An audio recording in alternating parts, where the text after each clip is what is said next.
What's up, good people of the world? Welcome to the first episode of my first ever podcast. I'm incredibly excited to introduce and welcome our very first guest, Gordon Francis Blaney Jr. He received his Bachelor's in Music and Music Composition at the Berklee College of Music, the Alan Reese Residency of the Esterhazy String Quartet, the Pianist Choice Award of 2006. He's a composer, an orchestrator, a teacher. He is a multi-instrumentalist. He plays piano, he plays pretty much all of the woodwinds and all of the brass instruments, with the sole exception of the serpent, as he tells me. And we've been friends for a long while. We've been colleagues for a while. He's been a good teacher of mine. He's given me tons of wonderful advice on my music, compositionally, orchestration. He's just a wizard, and his brain is an absolute encyclopedia of everything music composition. So, welcome, Gordon. Yes, hello, JJ. How are you? I'm doing quite well. So I'm excited about this. We have had all kinds of conversations in the past talking about all things music. So, and I've learned a lot from him, and I thought, we might as well make a podcast and take conversations like these and put them on the internet for the benefit of, subscribers.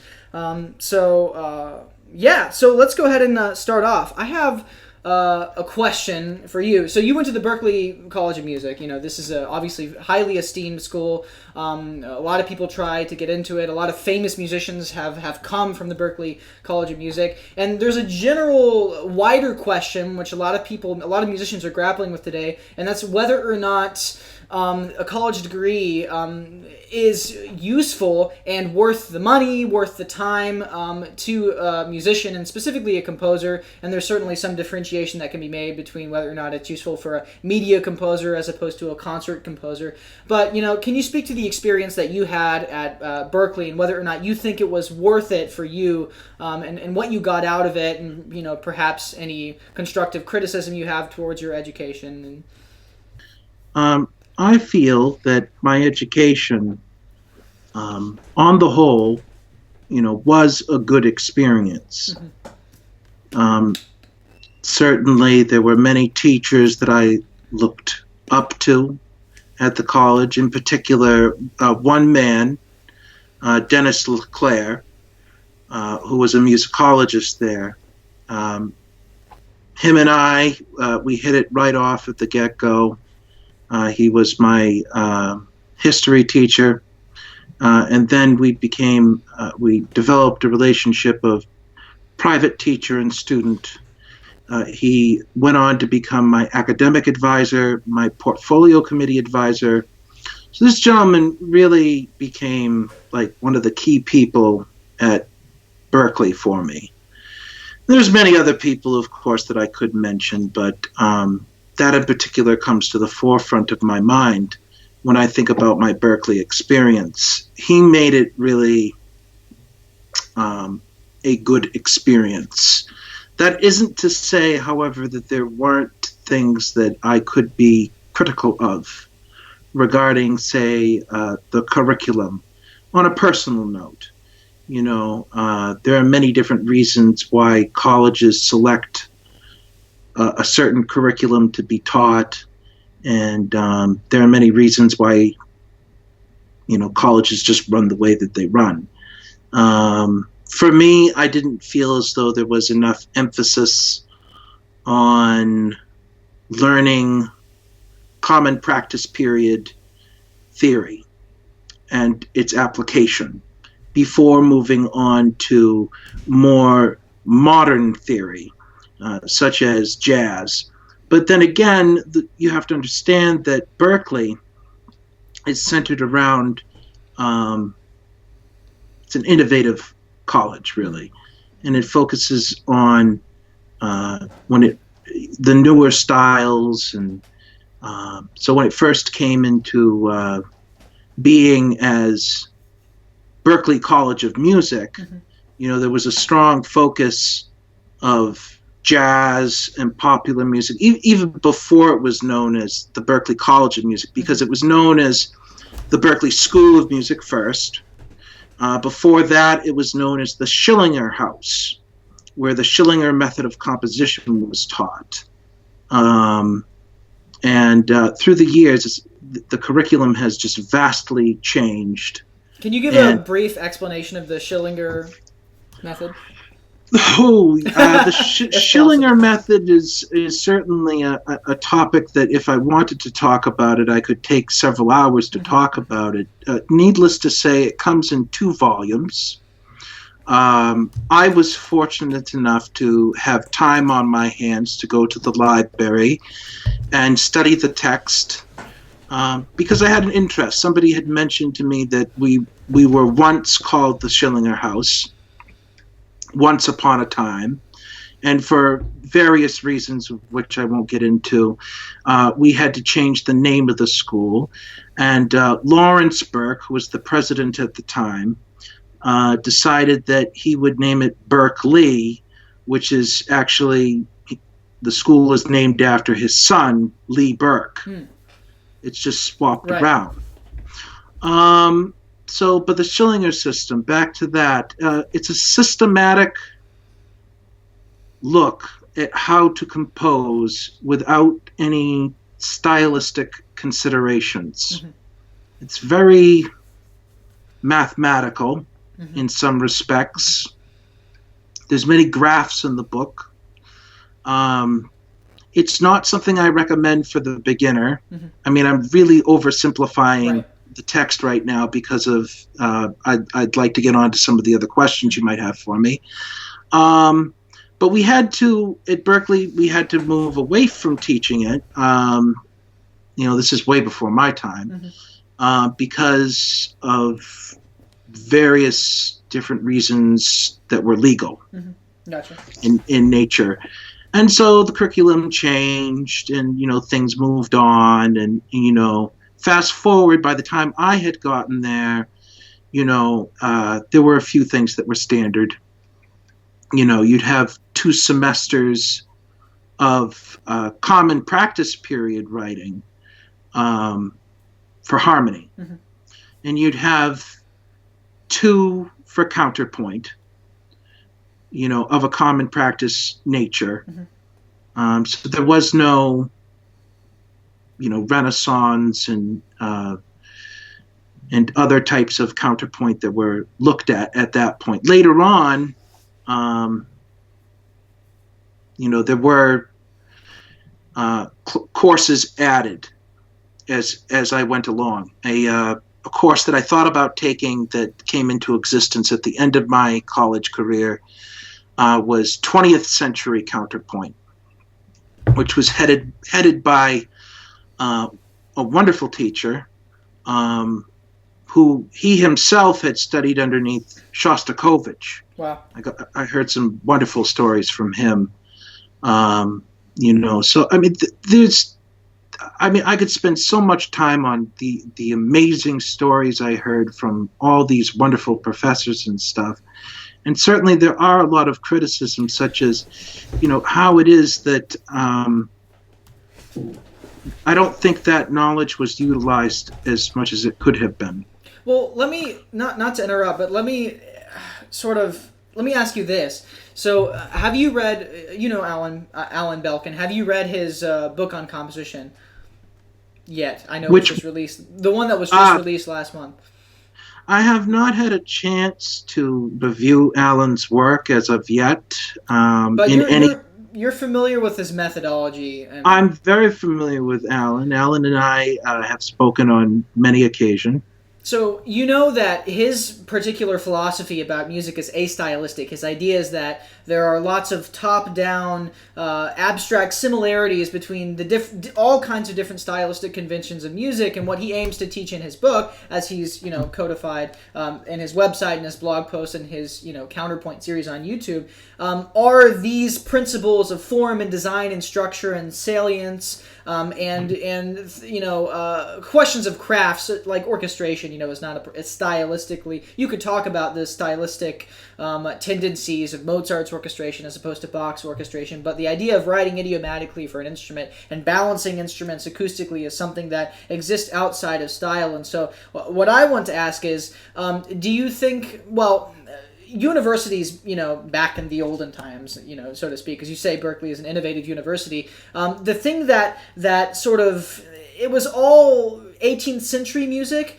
And even when you move into Romanticism and late Romanticism is still built off of the structures of 18th century music and the structures of tonality, and just pushes them in terms of complexity and chromaticism as far as they could be pushed before the breaking point. And the difficulty is when you, as you know, when you get into 20th century techniques and 21st century techniques, because people are building new systems from the ground up, it's difficult to sort of holistically figure out a way to teach all of these things in the pedagogy such that, you know, you arrive at something greater than the sum of its parts, or something that's cumulative. So do you think that, in other words, my question is, do you think that the fact that you had all these different classes, and even within a class, all of these different sections on different styles of music, but you had difficulty sort of reconciling all of them with one another, and you know, figuring out how they related to one another, do you think that is a problem that is even possible to be solved? Because if a university wants to teach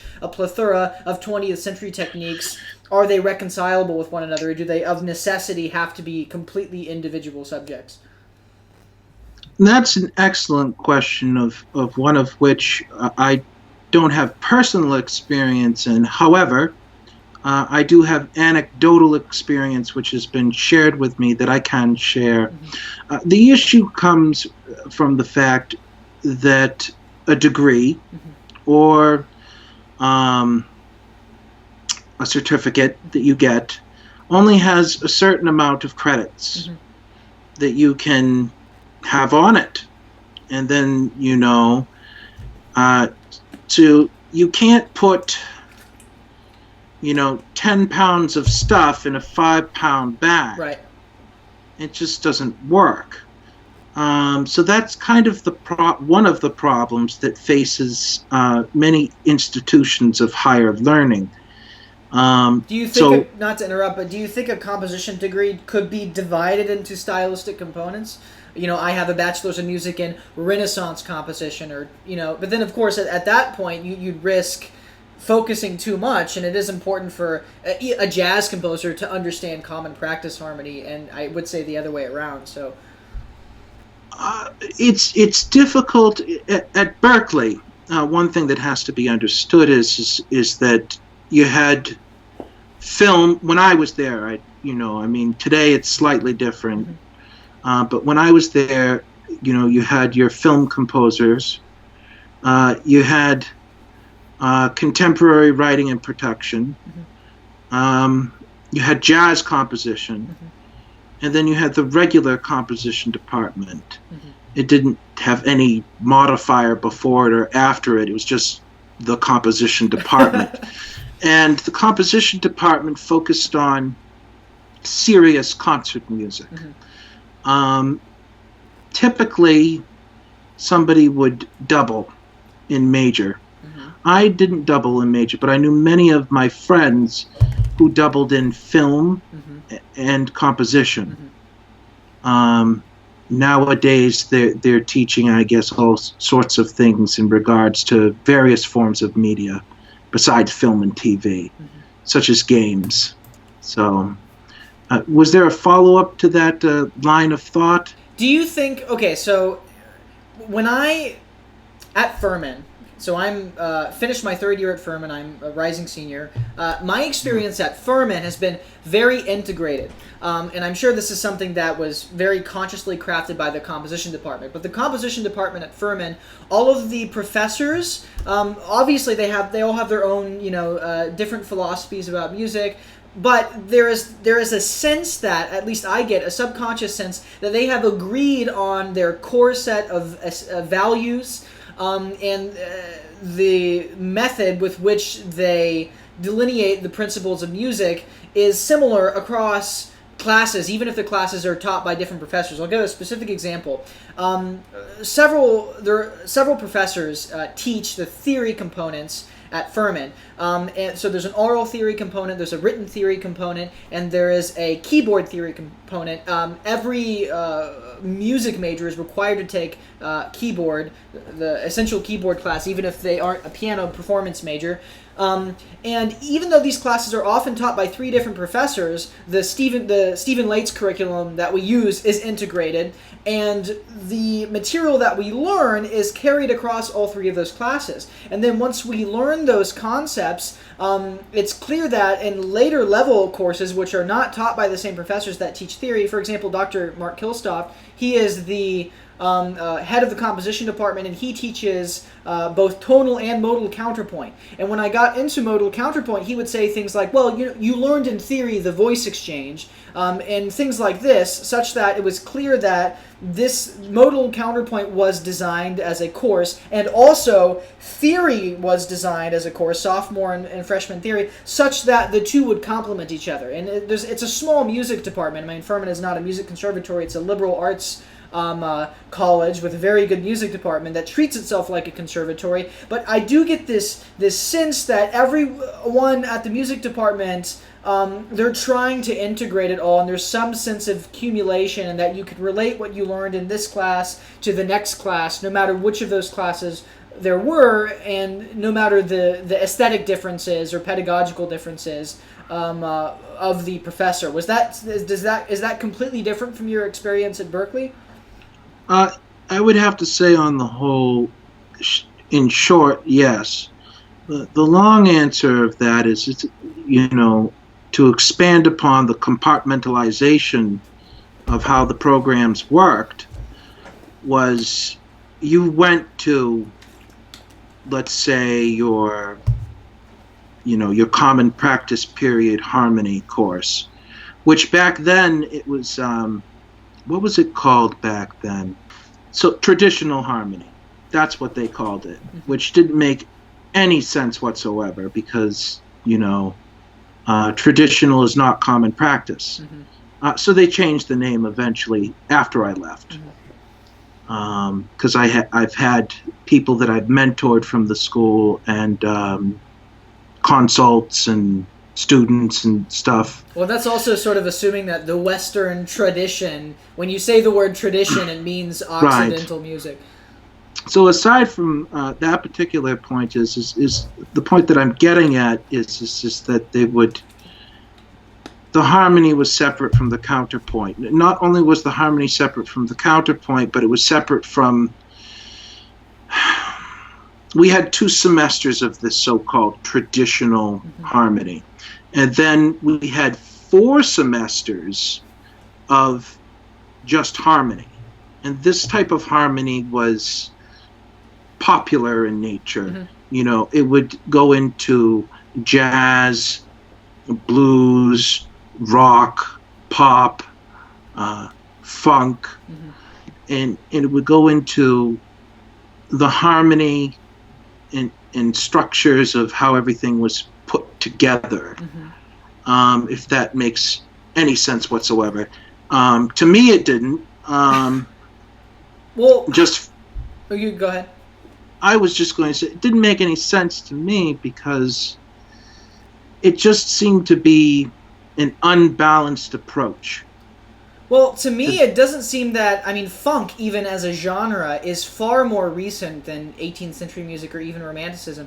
And it's primarily, not to say that there isn't great funk music, and I'm not going to say it's not an art form, but I don't know, to me it seems like when you put a genre of music that has not been... the pedagogy of which that has not been standardized over a series of years and perfected methodologically, it seems to me difficult that you can create a funk class that is as comprehensive, that is as clearly structured, and organized to the extent that something like, Western 18th century music is, just because there have been so many professors, musicians, composers who have not only written tons of music, much more than there has been funk music, but written about music to a greater extent. So, and there's not to continue on, but there's also, I feel, a certain amount of pedagogical disdain. I'm not going to point names here, but I know I've seen some people on forums claim that, for example, jazz does not have a standardized harmonic system or a standardized, it not to the nearly to the extent that you would say the common practice method, as codified by Bach's music. And of course, I think we would both agree that that's preposterous. You could say that certainly from a pedagogical perspective, that the pedagogy of jazz is much newer, but that doesn't mean that the music itself doesn't have as much structure and order. But in any case, going back to the specific case that you brought up, did you feel a sense of, in terms of the methodology of the pedagogy, a sense of disconnect, learning about funk as opposed to jazz, as opposed to common practice harmony? Well, I think there just needs to be some clarification first before I move forward in commentary. Is just that the primary focus, from my recollection, harmony courses 1 through 4, the primary focus was jazz. Mm-hmm. We would do everything from lead sheets, not only analysis, but writing them out, mm-hmm. Our own compositions. And I do think that the language of jazz, by the time I got there in 2004, was codified enough in order to be taught. Mm-hmm. Even back when Berklee first started teaching jazz, I think the language was codified enough in order to teach it. Because jazz, it has its roots in Tin Pan Alley. Mm-hmm. And that goes all the way back to late 1800s, mm-hmm. early 1900s, mm-hmm. With people like Scott Joplin. Right. Even at Berklee, some of the jazz professors would say, that Claude Debussy was, like the grandfather of jazz. Mm-hmm. So it's, jazz concepts have been around for a long, long time, kind of boiling in a pot, stewing and coming together. So I think that's the first thing. And then you would ask me about something concerning how everything meshed together. Well, before moving on to that, I want to ask you about the jazz pedagogy. The thing that I find interesting about jazz pedagogy is that it is one of the few disciplines that really have tried to systematize a teaching of improvisation, right? You don't get improvisation, even though, composers of the Baroque period and the classical period and the Romantic period, many of the great composers were also phenomenal improvisers. There's not as much written and systematized regarding improvisation. And so the thing that I found striking about jazz is there are certain jazz teachers that I've had, for example, again, I'm not going to point out names, but who are somewhat against the systematization. They understand the necessity of it for teaching beginning students, but they say, well, if you learn a bunch of beat-bop licks, if you learn the vocabulary on a conscious level, you're only going to be able to spit it back out at a conscious level, and the argument is that, if you're a great jazz player, and of course it's, pretentious to say any of this with any degree of certainty, but if you're a great jazz player, it should all be intuitive and internalized, and the best thing to do is just to listen to tons of jazz and just to play jazz and not necessarily try to say, well, if I'm, if I'm on a 5 chord going to a 1 chord, then I need to, then stick with my tendency tones, or what do they call them, guide tones, in my improvisation, and consciously think about what scale chord tones. But then I also know that there are phenomenal jazz musicians that do think about all of this consciously, and their music doesn't come out forced. It doesn't sound. They don't sound like robots. So I get the sense that they have their right brain and their left brain working together. They have their intuition, which is allowing them to be creative and original and innovative, but at the same time, their knowledge of the theory and harmony. Because it's sort of a weird thing that when you learn a system, your left brain can have a tendency to box you in and make you sound the same all the time, but at the same time, when you only rely on your intuition and you're feeding your brain a certain type of music and you constantly play certain things on the piano and you identify with them emotionally, your right brain, I think, has the same tendency to make you sound the same. You're just sounding the same subconsciously as opposed to consciously. Do you agree or disagree with this, or... The thing I can say about this pretty succinctly would be that you have to learn everything that you can learn, and then you have to forget it. Mm-hmm. When you say forget it, do you mean internalize it, or do you mean actively try to jot it out of your memory? Well, I remember hearing that quote. Mm-hmm. from a jazz musician. I don't recall which one, but it stuck with me. And I think, based upon what I recall the interview being is that you have to learn the ins and outs of whichever system you prescribe to, and then from there, things start to become more and more intuitive because you've memorized so much, you've listened to so much, and you begin to slowly become your own person. And, for some people that takes longer than others, and so, but I think that's, there's not really much more to say on the topic. I mean, Rick Simmerly, trombonist. Have you heard of him? Jazz trombonist? Vaguely. He's a phenomenal musician. He came and visited Furman and did a master class and worked with our big band. It was a wonderful experience. And he presented this little piece of anecdotal evidence, which I thought was very profound and interesting. There is a particular lick that he had learned involving glissandes and playing a very quick scale and a difficult key. Basically, it's technical things that were very difficult on the trombone specifically.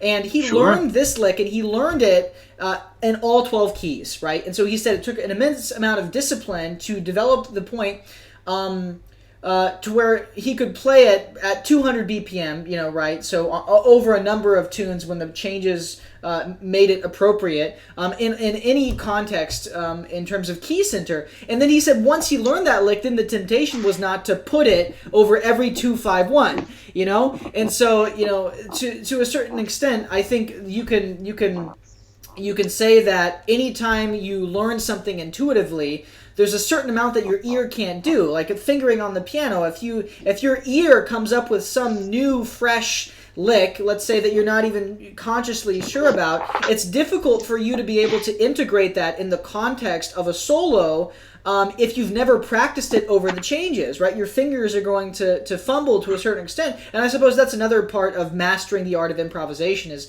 cultivating your brain's ability to navigate your instrument and come up with the proper fingerings in the moment. But you could do like Rick did and practice this lick, but then once you learn the lick, to only pull it out when it feels right intuitively, even though you spent a significant amount of time. Because if we all know those jazz musicians, like I'm not going to name names here, but who play the same licks all the time, and you notice it consciously, and I think it takes away from the emotional impact of their music. Certainly, I can agree with that. I had a particular name for those types of musicians. Maybe I can modify it for the general public, but perhaps musical flubbing off, if you will, is the best way I can put it appropriately to the general public. And these people would just take scales and arpeggios and all sorts of studies and integrate them and believe that it's musical and artistic. Forcibly integrate them without any sense of whether or not it's emotionally correct. It's the matter of they've mastered technique, the craft of their instrument, but they haven't really taken a look at the art of how to compose in real time. Because that's what improvisation is. It's composing in real time, which it's a difficult thing to do. It takes a lot of time and space, effort. It's not something that happens overnight for most people. Well, let me ask you about that, because that's something that I've thought about, the difference between improvisation and composing and the similarities. And I can totally understand how a definition of improvisation would be composing in real time. And yet, to me, it seems like, of necessity, when you're improvising at certain tempos, there's a certain facility, conscious facility, or a certain vocabulary of words that you know how to speak. It's like when you learn a language, it gets to the point where you can say a word like melancholy without needing to think about each letter of that word and how to pronounce it. Just as a single entity in your brain, and then you can rattle it off. And I think the quicker, you can tell me whether or not you think this is true, but I think the more you are, spitting out burning eighth note runs at a very quick tempo, the more to which you have to rely on a conscious set of vocabulary that you've pre-practiced. Whereas when you're playing something slower, there's sort of more time for you to meditate and maybe come up with something original. But in any case, just from my experience as a jazz musician, and part of it may be to my fault in developing competence, but I feel as if when I compose music, I can afford to spend more, let's say 30 minutes working on one bar of music, and then on the next bar of music it just comes out and it only takes 2 minutes, right? And then this other bar, and if I want to come up with a new and unique original harmonic progression or a melody, the degree to which I spend time personally on different aspects of music, depending upon the piece that I'm working on, completely fluctuates. Whereas when you're playing jazz, 4 beats to the bar, 150 BPM, and you have to be in time, everything is cut up exactly with the same, you only have a certain amount of time to compose it in real time. So do you think that psychologically affects the methodology by which you compose? Like, in other words, I don't feel like I could take the same approach I take to composing to improvisation to that extent, just because they're qualitatively different things in terms of the amount of time it takes. What I can say about that is that when you sit and write music as opposed to compose in real time, improvise, is that there is more time to think with the former rather than the latter. So when you're writing music, you have time to deliberate. Do I want a flat 9 over a certain interval? Right. Or note rather, or on this particular chord, do I want a flat 9? And then when you're improvising, maybe you're not at that level yet. But I've noticed with the really great players, they get to a level where it's almost instantaneous. Right. How they build and construct lines, and when you see the transcriptions written out of these great solos, just how well crafted they really are. It seems like a deliberated composition. Yeah. Take for example, Giant Steps. Right. And you listen to that solo, and you don't think much about it if you're the average listener. You probably think that's just a lot of notes. Right. But if you listen to it, and you like that sort of music, you're like, that really makes sense. And then if you're somebody who can read music and you look at the transcription, then you start to see all the patterns. Yeah, it's completely coherent. Very much so. So I think it depends on your level. Right. So then one follow-up question, then we'll take a little break and come back. Sure. Then do you think that, for example, if John Coltrane were to sit down and consciously write out a solo, taking as much time as he wants, do you think it would be aesthetically, stylistically, philosophically, whatever, different from the types of things that he improvised? No. And I know that's an extremely biased and subjective opinion. But I'm going to try to back it up with the fact that John Coltrane is John Coltrane. Mm-hmm. And John Coltrane has a tendency not to sound like anything else except Coltrane. Right. I understand it would still sound like Coltrane, but would it sound like different Coltrane? Would anyone look at it and say, oh, well, there's something slightly different about this from his improvisations? And if he if it did sound exactly like his improvisations, would that only be because of his competence as an improviser, and so he's approaching composition as if improvisation, the same way that a composer approaching improvisation like composition might run into some differences. That's a very profound question. I think there is no easy answer. I think for an artist of his caliber, I think that he could do either very well and at the same level. I think for others, that's just not the case. Right. You know, myself, you know, there are times when I sit and I improvise something, and when I sit and I write something, and the two are just not on the same plane of existence, you know. You mean and vertically that's or okay. horizontally? You mean just different? They're just different? They're just in different universes, you know. One doesn't speak to the other in the same way, or to the audience for that matter. You know, I've done whole concerts where I don't read music at the concert. I'll improvise it. Right. You know, and I'm not talking about jazz. I'm talking about classical improvisation. Yeah. And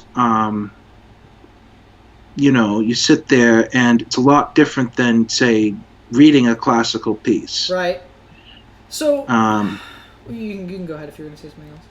Well, I was just going to say that you know, no matter which way you dice it, it really is personal to the individual artist. Right. So then one more follow-up question along those lines.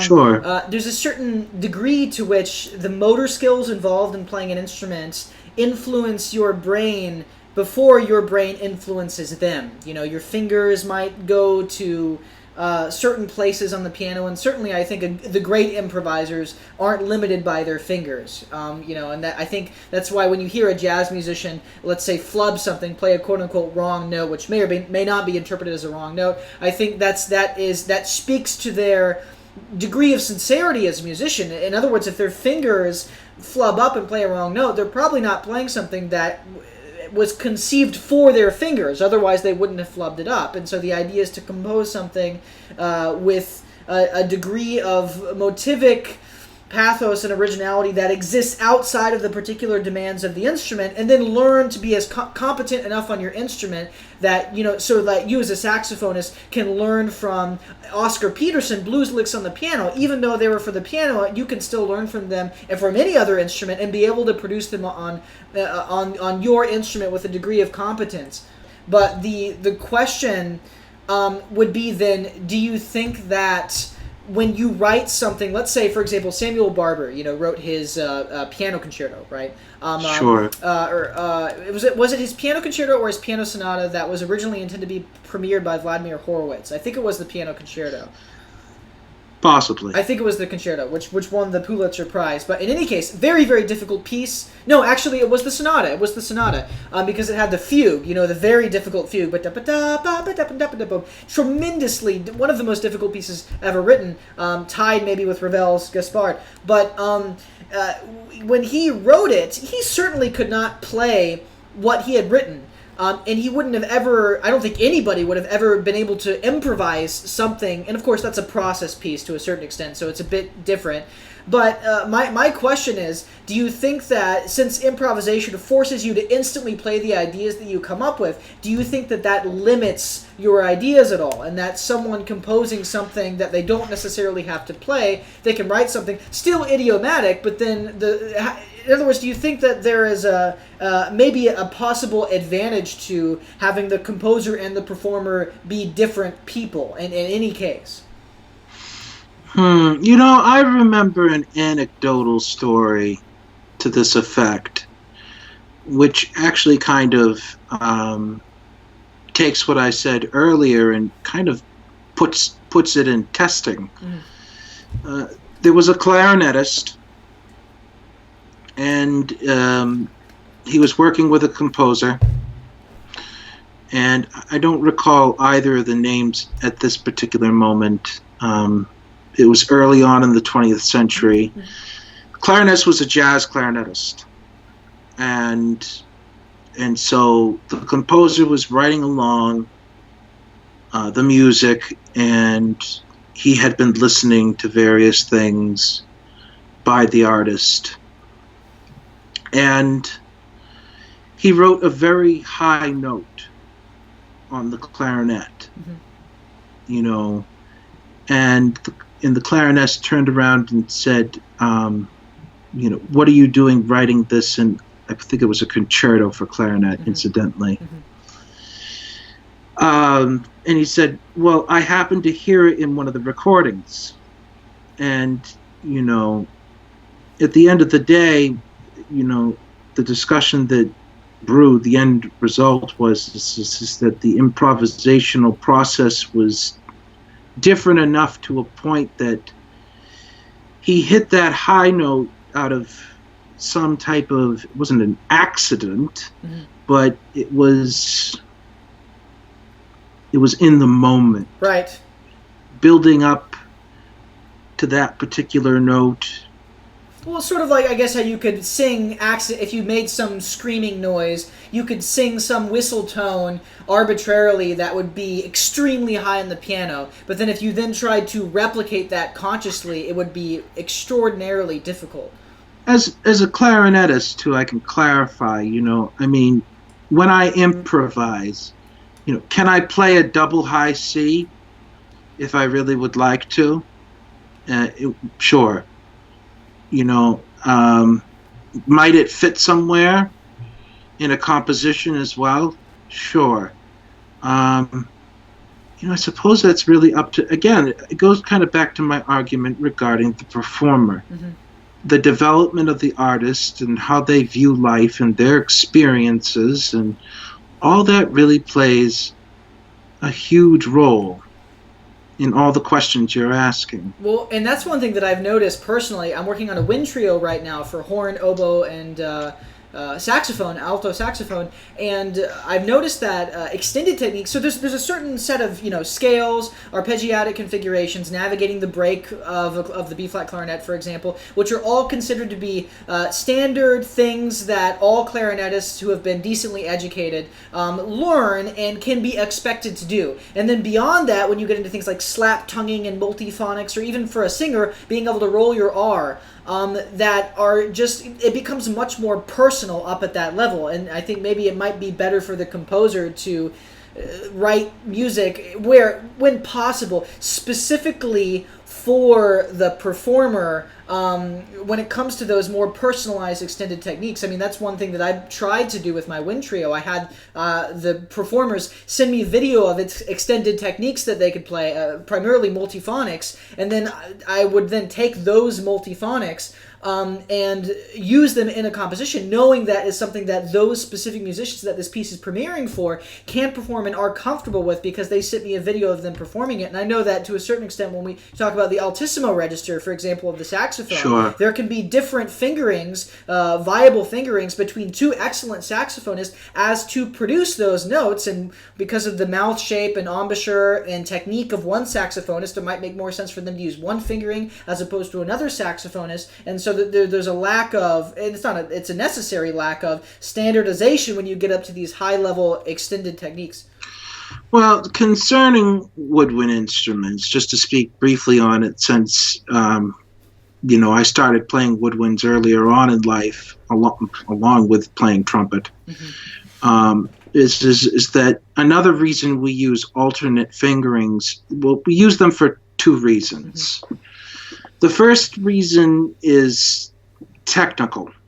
How can we execute this passage in the easiest possible manner? And that's contextual too, right? It would depend on... It is. And then the second part is intonation. Now, you might think that every single way you can play a certain note, the intonation is just beautiful.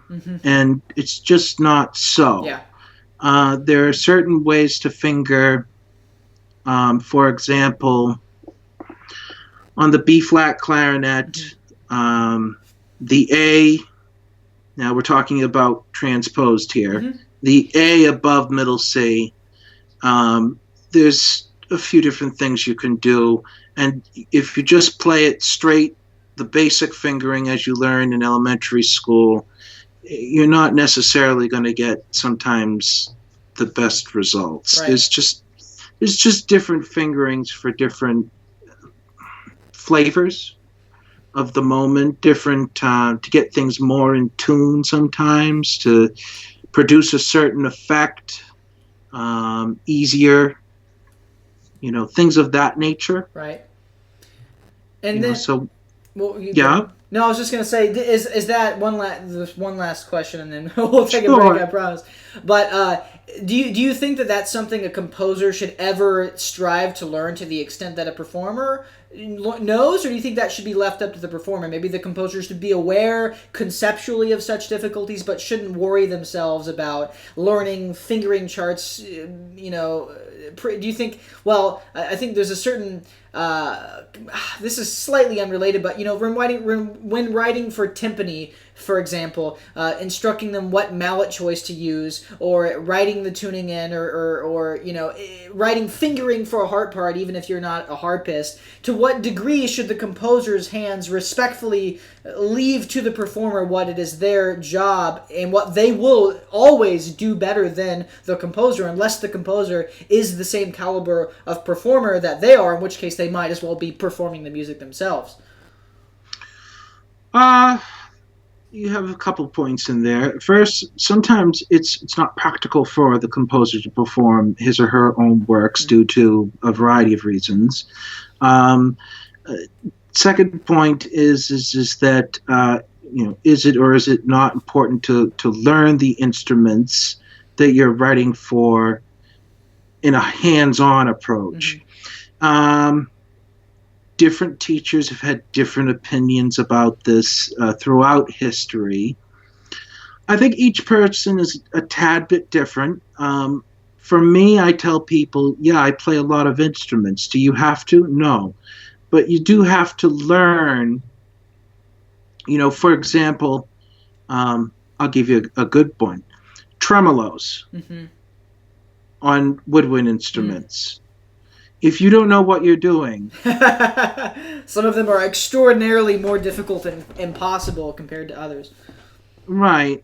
So to some degree, I think having some basic understanding of fingerings and how they work is beneficial.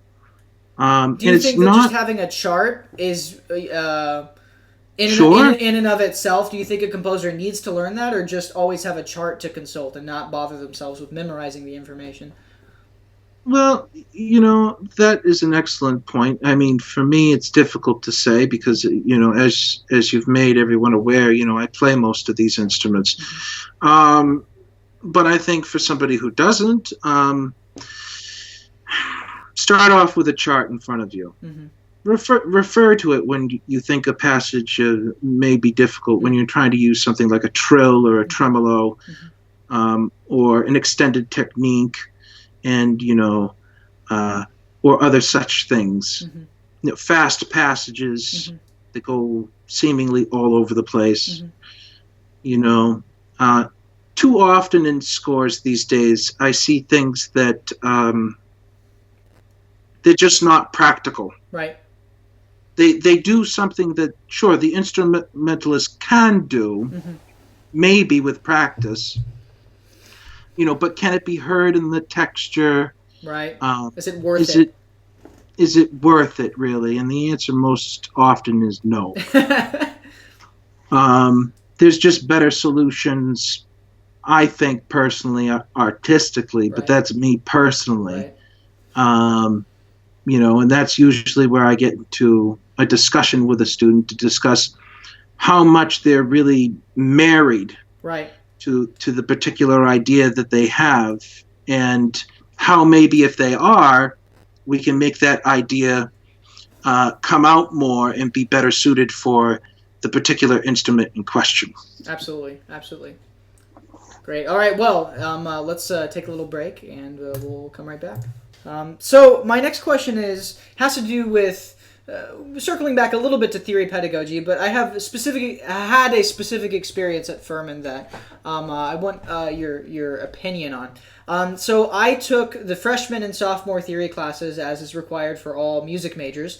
And then I went back and was fortunate enough to become the teaching assistant and went through the 2 classes again as a teaching assistant, grading work, conducting help sessions, and things like that. And there were some difficulties with some of the students, even the ones who were competent and intelligent and who studied well, having to do with the way that the curriculum was organized, which I would like you as a teacher to comment on. So I'll give you a specific example. So as I said before, we use the Stephen Lates method of integrated, which has an integrated oral skills book and a written workbook. And we, as a composer, any time that I have ever taken a theory class, I took a theory class in high school, basic theory, and then now, in college. And in both experiences, as well as just with my readings of theory texts, outside of the classroom setting, I always wished that I would be given composition assignments, because as a composer, I wanted to apply everything that I have learned to composition. I didn't want to just be able to correct,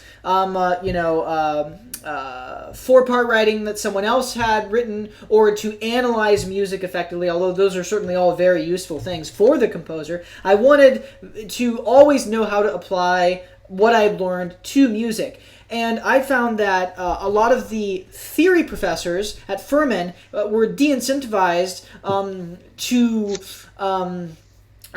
utilize composition exercises, because most of the people in the class were performance. I mean, we have a great, composition department at Furman, but I mean, our music department has generally over 300 students, but we have at most 12 composition majors, right? So we have a very small composition department, and so the classes are generally filled with performers, music education majors, etc. And so most of them, anytime there was ever any sort of composition exercise, they would just moan and groan, and understandably, because they didn't know where to begin. They had never written anything before. If someone asked them to compose a melody and write 4-part writing below it, if they were given the chord progression and the melody, they could certainly use their knowledge from the class to construct something. But if they had to come up with harmonic choices and melodic structure, they just found that they couldn't figure out how to do it, because that wasn't something that was, if not delineated in music theory, it's something that is implied. But you'd think by studying all these musical examples, by osmosis, you'd get a sense of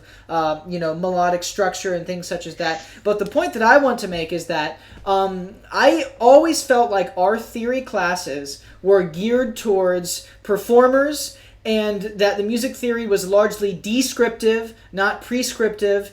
And I felt that it's understandable that, especially in a small music department at Furman, that it isn't feasible to have a separate theory catered towards composition students. And if they had to choose composition versus performance, it would make sense to go for performance, since just demographically there were more performers than composers. So my 2 questions for you are: do you think that theory taught to a composer should be approached different pedagogically than theory taught to a performer? And then my second question is related to that.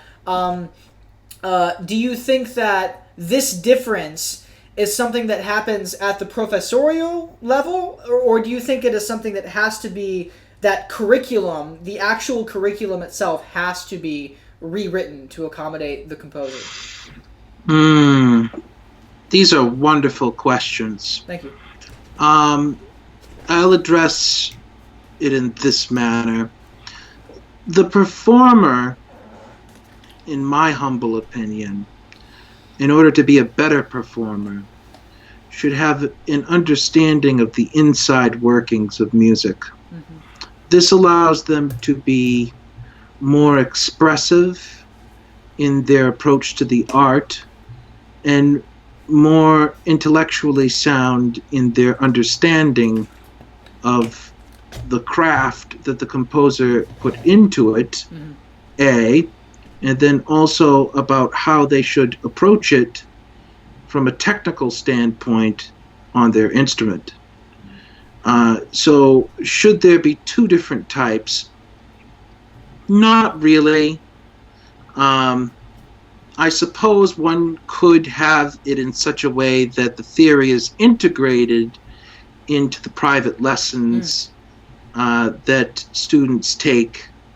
However, I don't think you would get many teachers who teach musical instrument private lessons to teach theory in combination, in tandem with. Well, and that's something at Furman we have. We have professors that don't do that at all, as many schools do. But I have also encountered professors such as Derek Parsons, for example, who is a piano instructor I've studied with. He's a wonderful pianist and a wonderful teacher, and he used to teach freshman theory at Furman. And so he definitely has a theoretical understanding, and he uses that understanding to help you make artistic decisions which manifest themselves technically in the private lessons. He wants you to understand the music. For example, understanding a fugue. If you understand the subject and the counter subject and how they interact with each other contrapuntally, you might want to bring those entities out as a performer. Or if you understand the structure of sonata form, and then you're playing a Beethoven sonata, and you understand that normally we return in this key, but Beethoven is returning us in this key, you can then either draw attention to, or maybe make more subtle that change because you are more aware of how this piece functions theoretically and also historically in the broader context. And I think it can make you a more intelligent and more emotionally impactful performer as a result of that. This brings up a lovely point that I was going to make an addendum to the last remark, which is what's important in addition to that for both composers, writers really of music, and performers.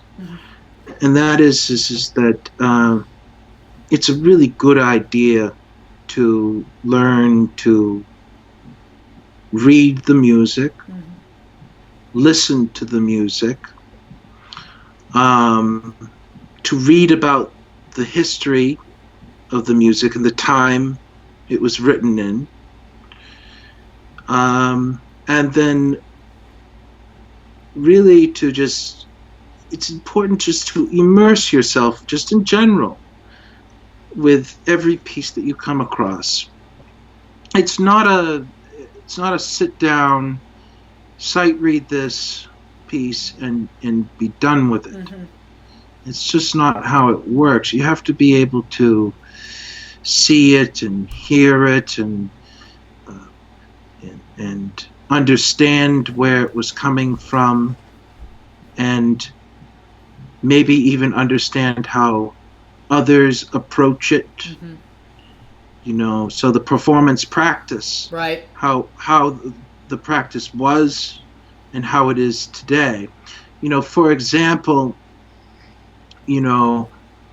works by Bach are notorious for this, from the Well-Tempered Clavier. Now, probably one of the best examples I can think of is Glenn Gould, in comparison to anybody else. Yeah. I say that in the best possible light because his interpretations are very colorful. And I've always enjoyed listening to him. But I've also enjoyed listening to, many other pianists and keyboard players. I mean, you look at somebody like Richter? Well, yes, but you look at somebody like Wendy Carlos, who performs Bach on not piano, but synthesizer. Yeah. And that's different for interpretation. And so understanding all these different interpretations, is important. So the history of a piece is not just the history that goes on around when it was written, but its long life. Right. And what do you think about, this is kind of related but getting into new territory, What do you Sure. think about the purist approach of wanting to be historically accurate, giving people a picture of the past by having this music performed 432 or lower tuning on period instruments? As you know, I personally think of music performed as on period instruments and those period groups. I'm glad they exist, and I love listening to them, and it's fascinating. I definitely don't think it's something that is completely outmodes or negates any other interpretation. That's the only way the music can be interpreted. And there's a sort of a side question that I want to ask you is, to what degree can you modify a composer's music, their intellectual property, without fear of infringing on their artistic rights, or their intellectual property? Like, to a certain extent, a composer nowadays, let's say they write a piece of music which is performed on YouTube, and let's say for piano, and then someone takes it and writes an arrangement of it, and maybe the arrangement is subpar. The composer might be angry for one of two reasons. One, if they aren't credited for it, it's plagiarism. Two, if they are credited for it, since the arrangement is suboptimal, they may fear that their reputation is being damaged. Someone like Bach, you can't really damage Bach's reputation. Everybody realizes he is a genius, and so I feel like there's a certain freedom to be able to reinterpret old master composers whose reputations were solidified without, to create some complementary performance on synthesizers or any instrument, or take a whole Bach fugue and invert it and turn it upside down or slow it down 1,000%. And I also think, this is a side point, but that Baroque music in particular, and Bach's music, since he approached everything with the same sort of contrapuntal methodology and counterpoint aims at writing vocal lines, although certainly Bach writes more instrumental things that are difficult to sing, I feel like because his music is about the lines more than necessarily some orchestral texture that can only be created with what a violin can do with double stops and woodwinds and etc., such that Bach's music just stylistically lends itself to the widest possible variety of arrangements and interpretations, because it's so purist musically, in the sense that the texture isn't a huge part of the music. Not to say that Bach wasn't a good orchestrator, but the texture is not integral to the music, such so that you can swap out the texture with a synthesizer and the structural integrity still remains. I know it's a big, long, but the general question is about intellectual property. I understand the question completely. The thing is that what you're asking about it goes back to performance practice. And it's okay that both interpretations exist. I really personally don't care about what the critics say either way. I think there's room for both. Here's the issue. With a modern performance of, let's pick a composer, Beethoven, maybe his first symphony. Mm-hmm.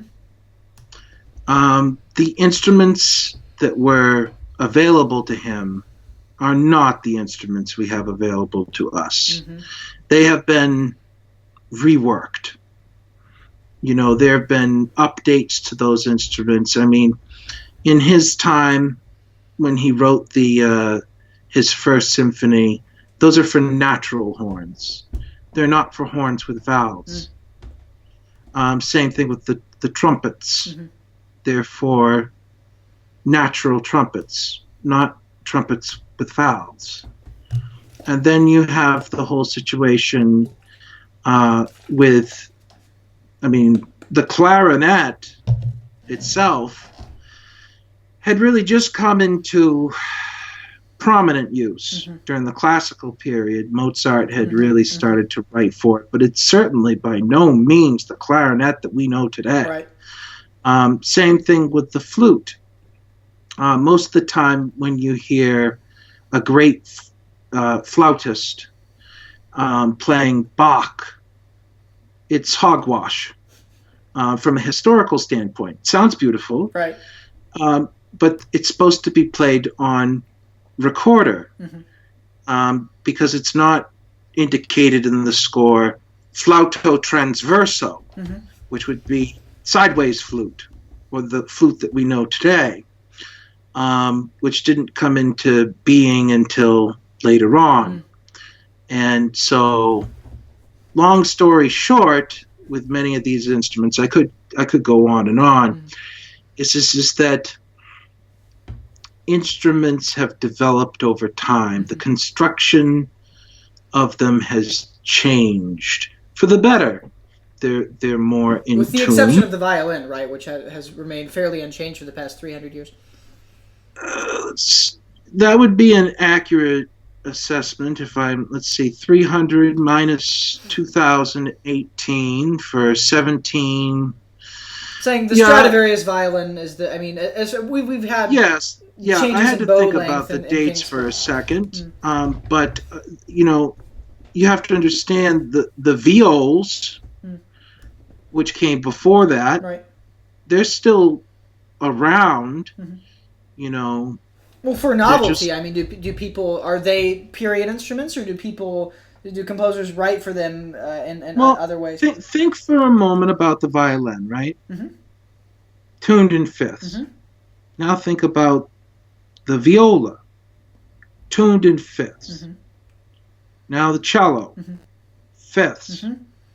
Now what about the double bass? Well, the double bass is, of course, tuned in fourths, and that's primarily for navigation because of the distance of the intervals, right? Would it surprise you to know that it has its roots in the viol family? That's fascinating. It makes sense. Is that where the tuning came from?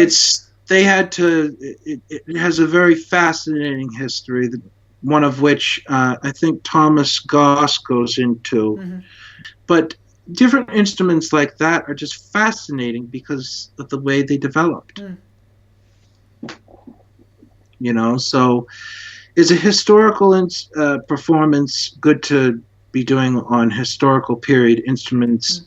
Yes, because it tells us how it may have sounded. Right. We can never get inside Beethoven's head. Well, and I guess that's a part of the unsolvable plight, is that when a composer writes something and then the method by which that music is performed, or the instruments that change over the years and are developed, there's no way. The music may not work today the way that it worked back in the past, and at the same time, yes, I guess a great conductor or arranger or orchestrator can try and re-orchestrate it such that it is better balanced for modern instruments, but then there's always the question of, well, would Beethoven approve or disapprove of that? And there's no way of knowing whether or not that is the case. And so I think the only viable solution is that, well, we know how instruments were made back then, so let's just perform this music on period instruments, and that's really just the only, not necessarily the best, it is the only viable way by which we can get an accurate. Well, you've probably noticed, taking Beethoven for example, in his symphonies performed on modern groups when the balance isn't so good, right? That the trumpets have a tendency to stick out. This is not so when you perform it with period instruments, right? And this is discussed in many forums and such. So when you perform it on period instruments, you get a much more balanced sound. And you got to work harder to get that same balance, because it's not the same instrument that the composer had in his mind. Right. So at the end of the day, what you get is an interpretation. But that's what you would have got anyways, even if Beethoven was there. Right. He would have been angry. There's certainly a lot of stories about him doing questionable things. But, even with him there conducting, it would have been the interpretation of everybody there coming together. Right. Well, I think three kind of interrelated anecdotes come to my mind. One is Leonard Bernstein expressing disapproval at the arrangements of his West Side Story music for the movie version. He didn't have time because of his conducting to arrange it himself, and so he expressed some disdain.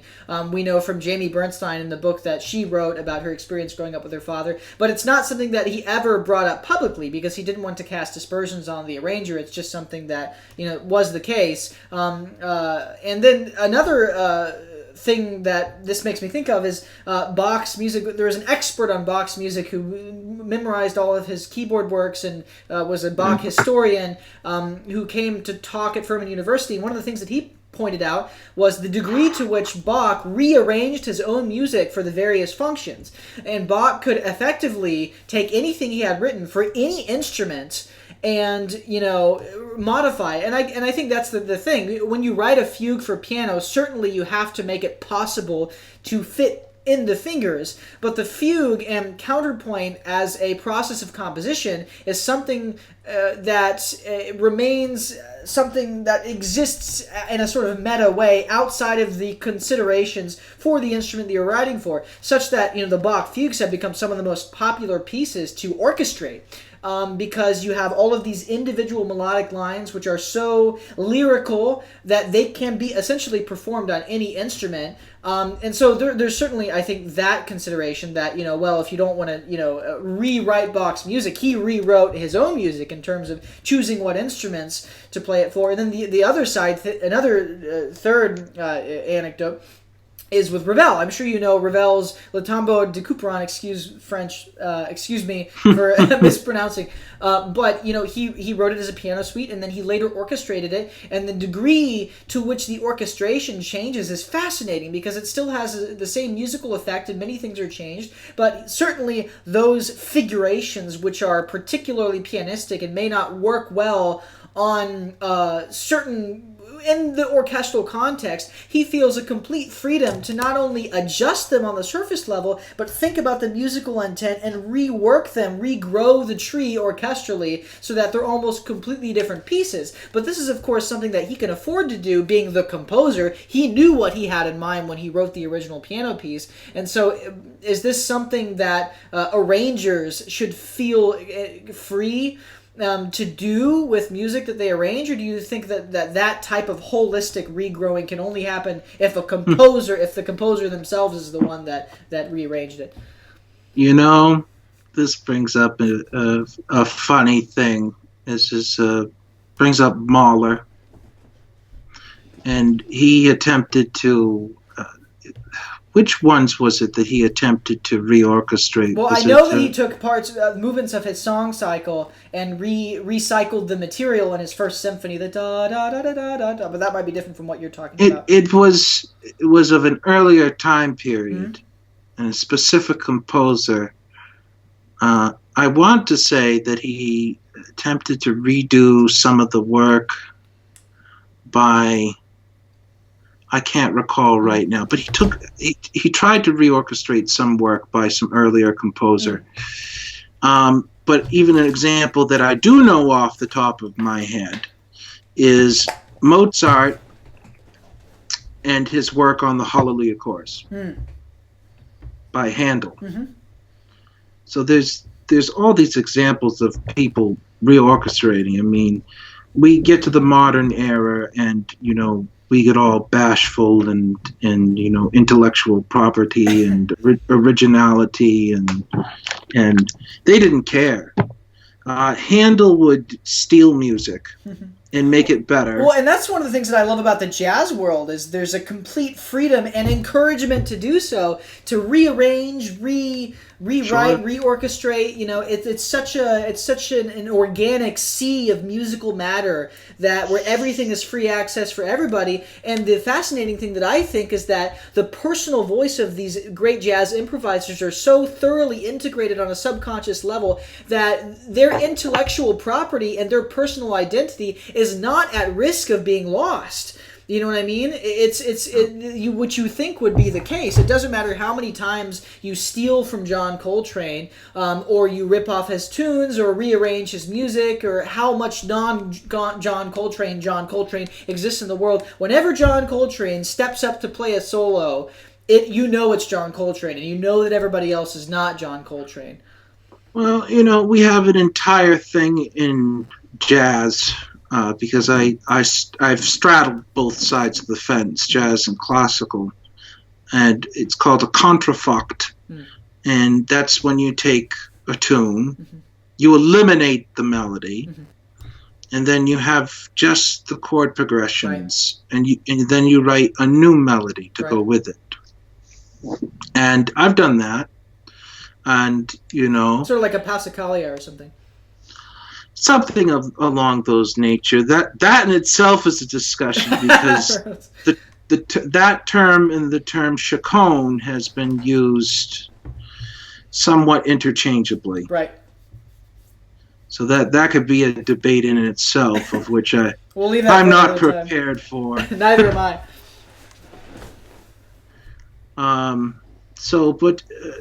I was thinking particularly of the Goldberg variations and the fact that it's a harmonic progression that is reiterated as opposed to, and I know that's not a Passacaglia, but typically I consider that to be a chaconne personally, under what I use as definitions, but you'll find other personal opinions floating about, I'm sure.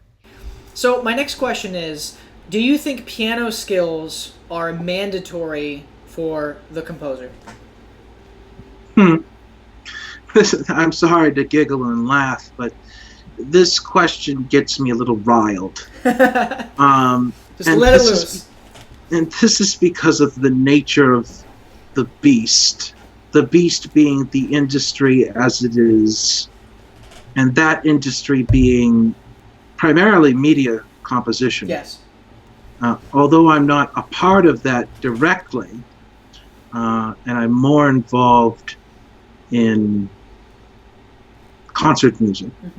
That doesn't mean that I don't have the luxury of reviewing other people's works in media music, and also with that their opinions.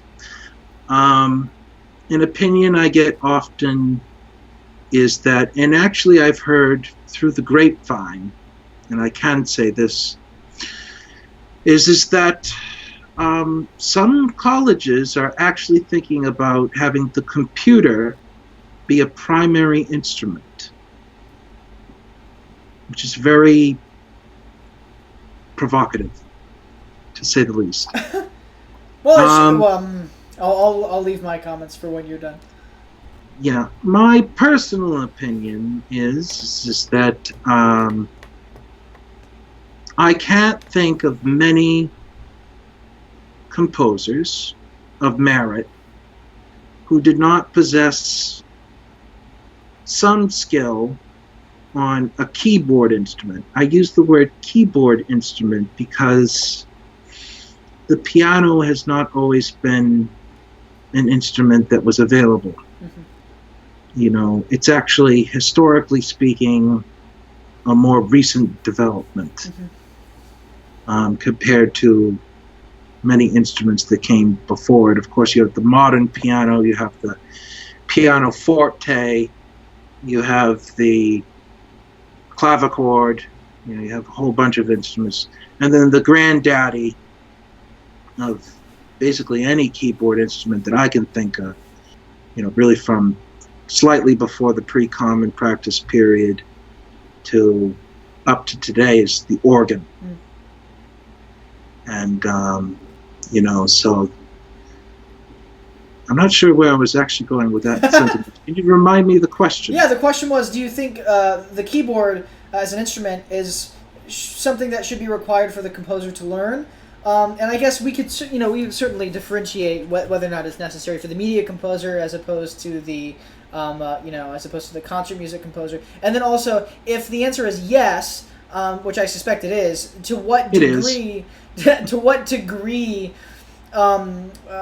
of competence should the composer mandatorily learn the instrument? In other words, should a composer have a set of basic skills that, or should they become competent enough, like an intermediate level? I don't think that it's necessary for a composer to reach a level that would enable them we'll use that word, enable them to perform Chopin, or even, minuet in G, right. which is often attributed to J.S. Bach, but is not actually written by him. But is it nice to have? Yes, it is nice to have, because it enables, you can flush your ideas out melodically and harmonically easier with an instrument like the piano. Do you think go ahead. There have been several composers that haven't had the piano as a primary instrument, or instrument that they've had to learn. They've done work on the guitar, and I've known that. I think that's fine. I think the instrument has to have, you should have some instrument which is capable of producing bass, melody, and chords. So that makes sense. You're saying that the piano and any instrument that can give you a fleshed out, skeletal sense of your composition before it is necessarily notated and performed by the musicians, that certainly makes sense, especially back when computers didn't exist. But can nowadays people with a computer write something on a computer and hear the melody and bass and harmony? Or are you saying that even that requires an extra amount of work, whereas on the piano you could sort of just, or on the guitar you could just play it? You know what I mean? So it's a more instantaneous testing out of a musical idea. Here is the problem that I am currently seeing in today's industry, of which I will get probably plenty hate comments regarding, of which I don't care. The issue is that they play, I guess, point and click, for lack of a better term, into their piano roll, using the piano roll, yeah. Piano rolls, Thank you. And this produces music. Some of them don't even know how to read sheet music. That's another topic. Well, let's assume the person does know how to read sheet music. We'll assume they do. And so they input this, and it can sometimes provide false comfort, a false sense of that this will work. Whereas if you're sitting and by your keyboard or looking at notation, you can see how everything fits together in a more organic way. Too often, like on a piano roll, there's something about it that just, sometimes it doesn't translate. I don't care how many times you quantize the thing, as they call it. It just doesn't translate over very well sometimes. Let's pick that point apart into its constituent parts. So, part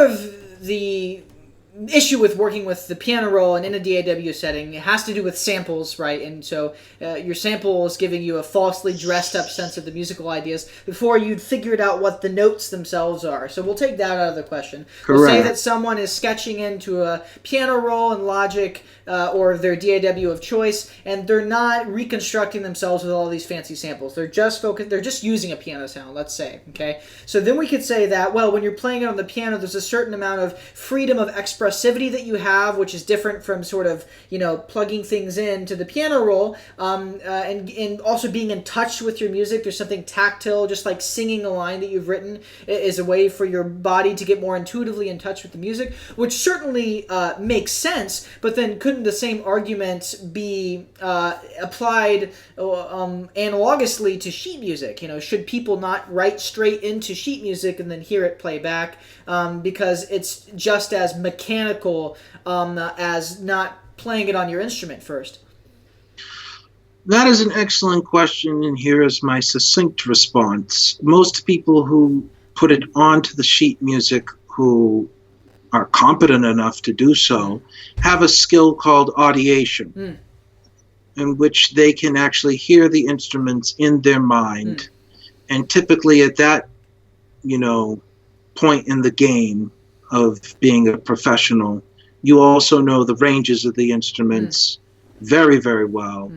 And you're not going to make a mistake that's going to cost you a job or additional types of credibility. Well, so then that's the thing, audiation. You know, developing your ear training, and I think that's a separate issue from necessarily. I think maybe there's a bit of, if you don't mind me saying, false correlation in the sense that most of the people that use DAWs demographically may not be as strong with their aural skills and may not have as in-depth an understanding of acoustic instruments, and maybe haven't felt the need to develop competence on an instrument that can produce harmony, melody, and bass because they know they can hear it back in their DAW. And people, generally speaking, that tend to write music in Sibelius or Finale or a music notation software, demographically tend to be the more classical or classically oriented, classically trained composers, arrangers, performers, and who have been trained in audiation, whether self-imposed training or external training, and have a greater, a more in-depth technical understanding of the craft. But I don't think that's necessarily to say that the problem lies within the nature of the workflow itself. I think a competent musician, the point that I'm trying to make is that I think a competent musician who does know their stuff can mitigate the possible temptations of working in a DAW when doing such a thing is useful and necessary for the project. For examples, I'll give you a specific example.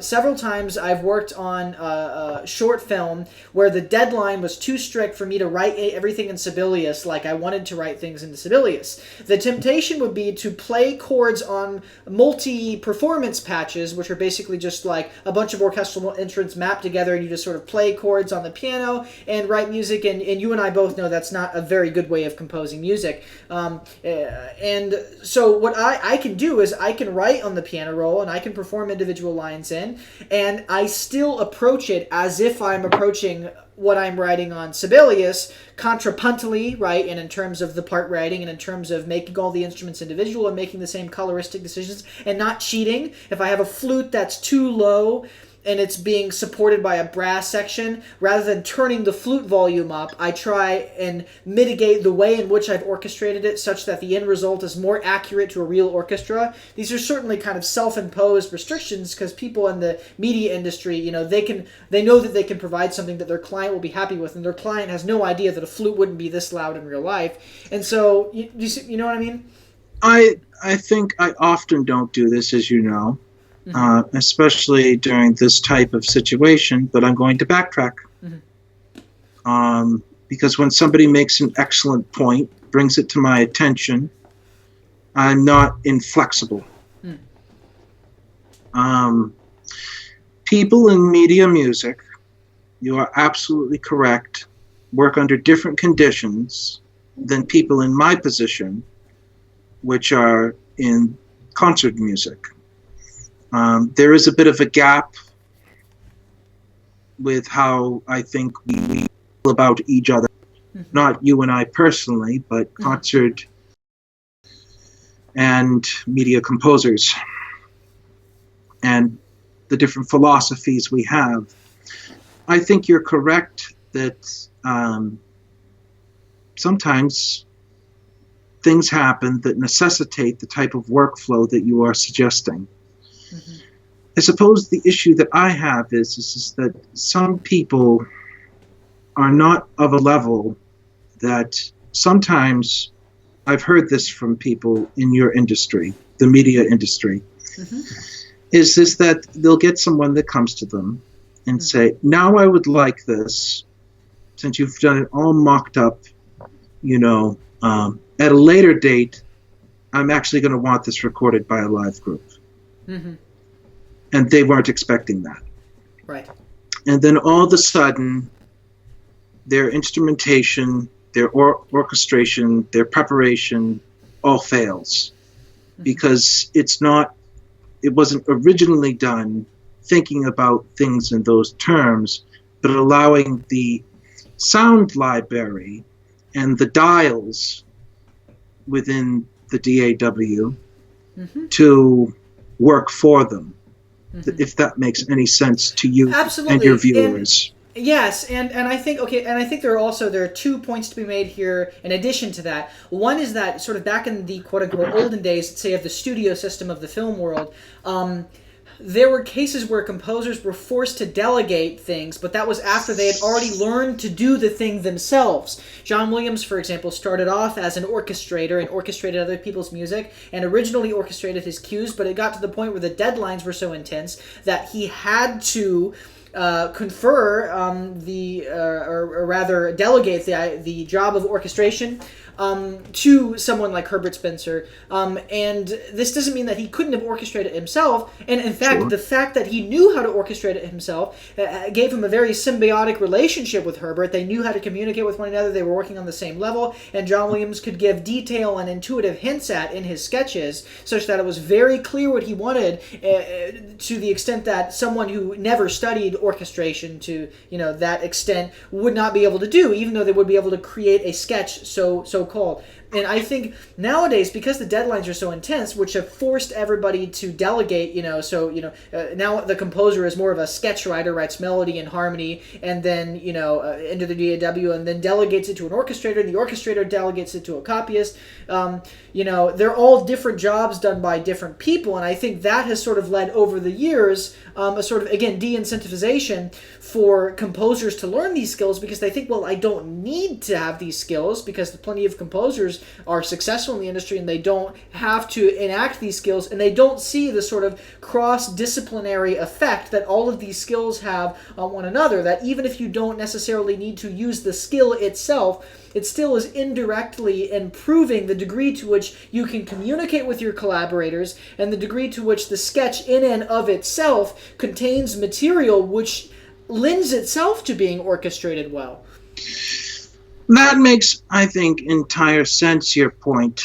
I suppose I'm of an older generation, which taints my philosophical viewpoint, that going back to the original point, that you should be able to sit down, you should be able to play a piano to some degree, you should be able to have writing skills, period, rather than send it out of house and have your work fixed. And just to clarify, I completely agree, and I'm totally on the same page. I'm not excusing the climate of the industry. I just, I think we both understand how that came to be as a sort of natural evolutionary process, as opposed to some, I know neither of which are saying this, as opposed to some sort of, person like Hans Zimmer, someone who demonizes Hans Zimmer as a person who single-handedly changed the climate of the industry into something that is sort of less musical. It's just something that happened, and I certainly think that film composers often have a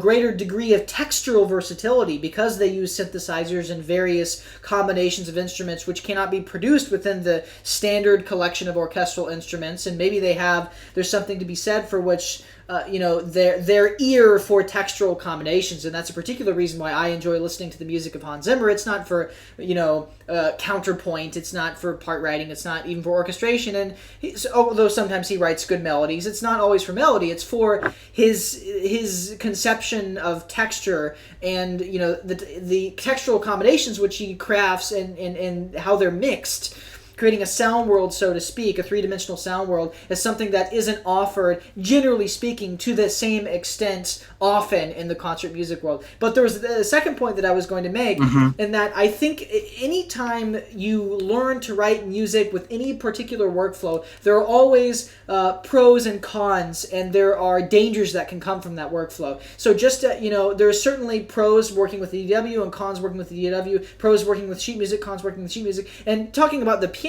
learning to write music on the piano, there's a certain getting used to fleshing things out in four-part writing amongst your fingers, for example, can prevent you from familiarizing yourself with, let's say, open voicing. Like very often music written for strings is openly voiced and impossible to play with what is under the fingers. And people will often accompany these melodic and harmonic ideas, which can be clearly delineated on the piano. They will accompany them with naturally pianistic figurations in the left hand. And so then they will have an underdeveloped sense of how to craft an orchestral accompaniment as opposed to a pianistic accompaniment. So I think it's important that when anybody develops a workflow, regardless of what the workflow is, that they always understand the dangers of the workflow and attempt to consciously mitigate those.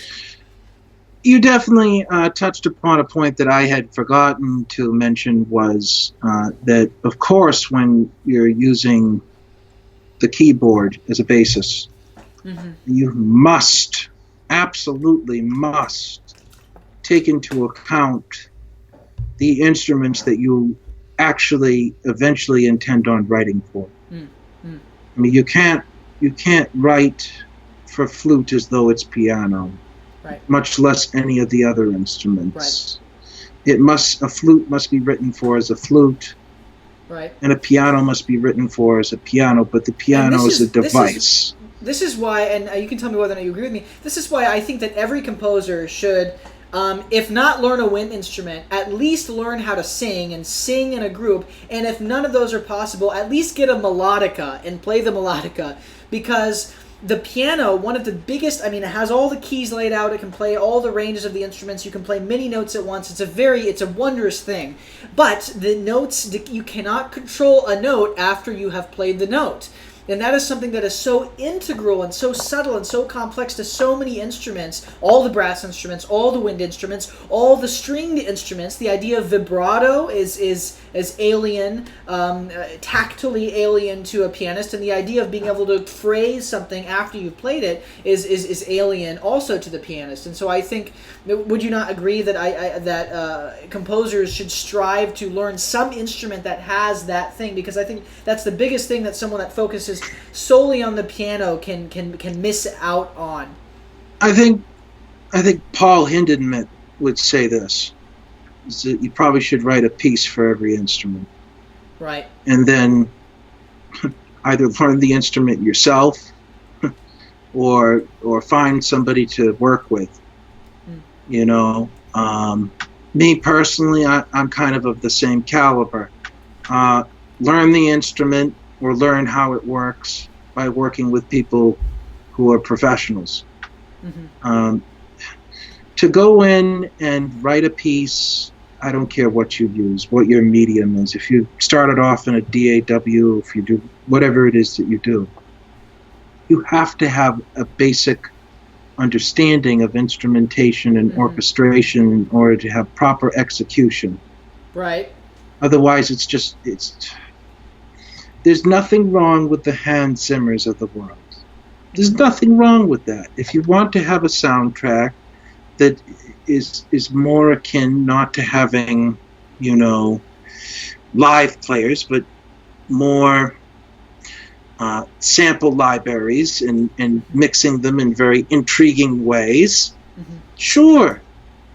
But if you're going to have it so that it's flute, oboes, and clarinets and bassoons, etc., you know, standard full orchestra, and that you're using acoustic-based samples, it would probably be a good idea to kind of probably follow what they can do.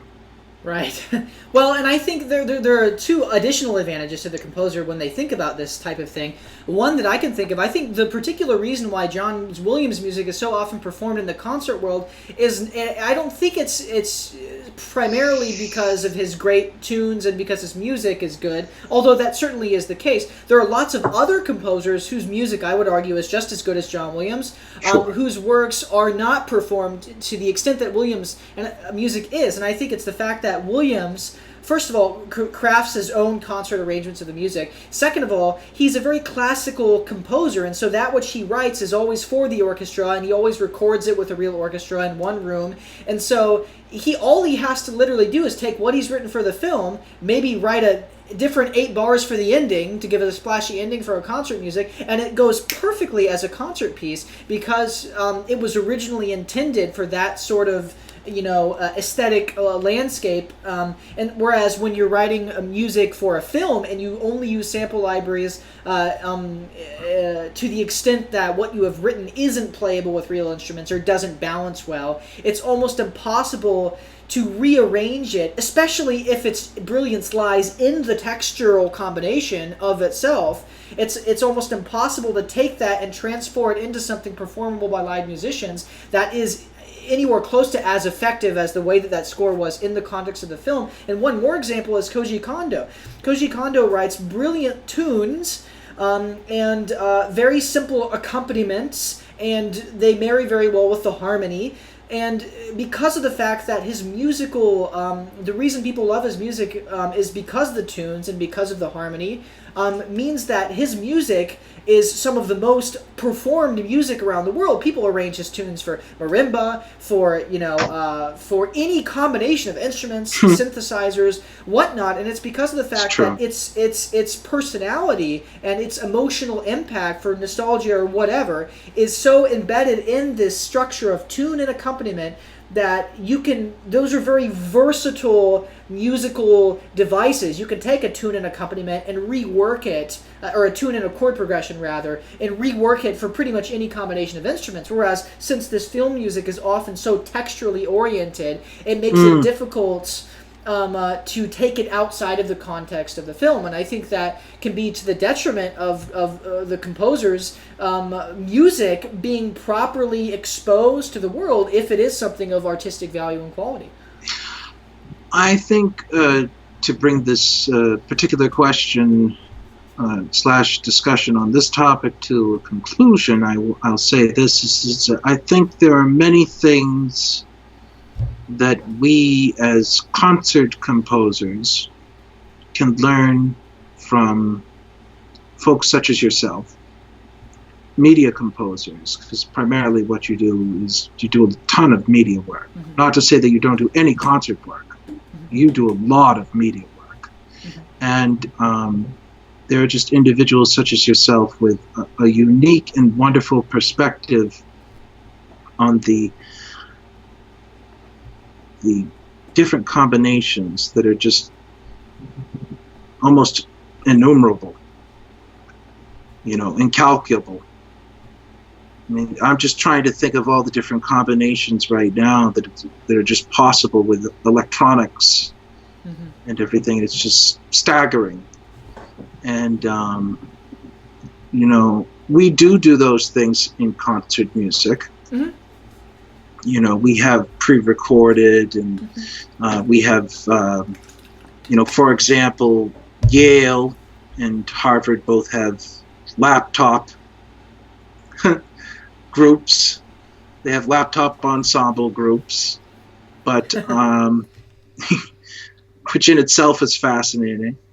But on the whole, the way that the textures come together with media composers presents, intrigue for the listener, and is appropriately done out, if you will. Right. So that it connects with your audience. Right, and I think even if a concert composer disagrees with the aesthetic choices of a film or the degree of film music, or the degree to which the film music is sort of contrived, let's say, in a negative way to fit the picture or to fit the aesthetic vision of the director. Even if they sort of disagree with that, I still, as you said, I definitely think concert composers could learn from these composers' understanding of technology, because they are always up to date. They are always on the the cutting edge of what's possible in the sample world, and things like mixing and things like mastering, just like many film score composers are woefully ignorant when it comes to orchestrating for real instruments and orchestrating writing counterpoint and common practice harmony with proper voice leading. I so think many concert composers, and I'm not talking about you here, but many concert composers are woefully ignorant when it comes to things such as mixing and mastering and what is possible in the electronic music world. And so I definitely think both camps should set aside their aesthetic baggage and at the very least learn from each other in the technical sense of the craft. I think it's like, because I'm a cheese lover, I think it's like a fine cheese. Um, you sort of eat it and it grows on you. Mhm. And the taste and the aroma penetrates you. Mhm. And then eventually it becomes a part of who you are. Right. And, so, I mean, it's not that we as concert composers haven't used these various different, as I said, techniques. Mhm. I think of a piece like Threnody, Mhm. which is, and I think of some of the works by Webern and Schoenberg and Alban Berg and Stockhausen. Mhm. And, I think of so many other composers, Xenakis, Yeah. and all these people, how they influence media music, And again, though, there's a certain way in which you handle the electronic aspect in media music, of which I think, at least I can appreciate. Does that mean I want to go out and do it? Not necessarily. But I think I can appreciate it and learn certain things that particular camp does that I don't do currently. Well, this has been an enlightening conversation. I've really enjoyed all of the answers you've given in this discussion. Thanks so much for being a guest on this first podcast episode. I definitely would love to do another episode with you in the future because I feel like we just barely scratched the surface with some of these ideas. I'm sure that you have. I think, as you had mentioned beforehand, when getting a hold of me, you had a ton of other questions, and I'm always happy to answer questions as long as I put the disclaimer out there, for the most part, on topics such as we've discussed today, that most of them are personal opinions, subjective, biased. Music is definitely not, for the most part, this objective kind of unbiased rather. Scientific, empirically organized. Yeah. It's just not. That's what makes it so interesting, right? Anybody who says that it's black and white, it's just, I don't know. Well, I guess some parts of the craft are black and white. That this instrument cannot play this note. Physically, it is impossible. The craft, no matter what aspect of it you're talking about, whether it's for acoustic instruments or talking about electronics, whatever, there's a craft to that. Mm-hmm. That's not up for debate. That has some cold, hard science to it. But the art, I don't think anyone should, look at another person's art and really frown upon it.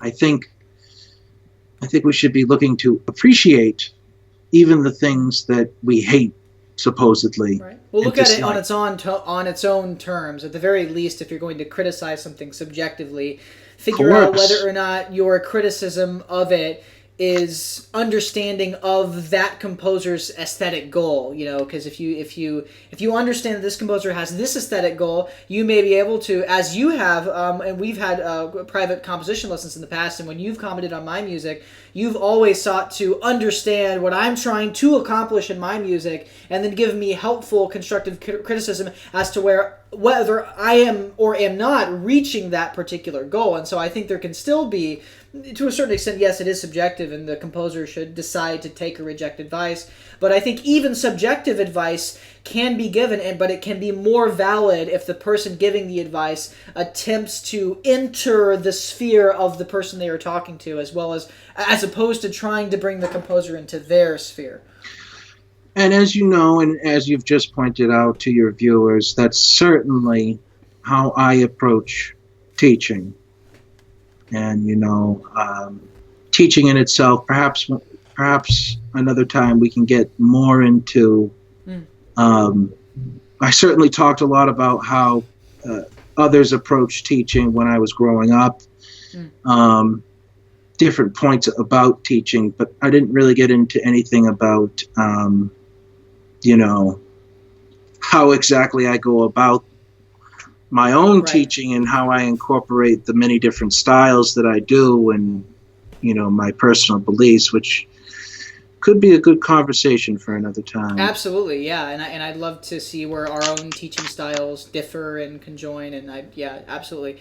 Well, again, thank you so much for being a guest on this podcast. Thank you for having me. Yeah, absolutely. Yeah, let's definitely do it again in the future. For everyone listening to the podcast, I should definitely point out that, again, I've taken private lessons from Gordon. He is an absolutely phenomenal composition teacher. He knows everything there is to know, almost everything, 99.9999% about the craft, and as well can give very helpful aesthetic constructive criticism on the music. If you want to learn counterpoint, if you want to learn part writing, if you want to learn jazz, if you want to learn how to write in a particular style, if you want to learn how to write a fugue, anything along those lines, he is an excellent teacher. And so I would definitely highly recommend, and I will post his information in the description if you are interested in taking private lessons with him. Gordon, again, thanks so much, and I will talk to you later. Talk to you later, JJ. See ya.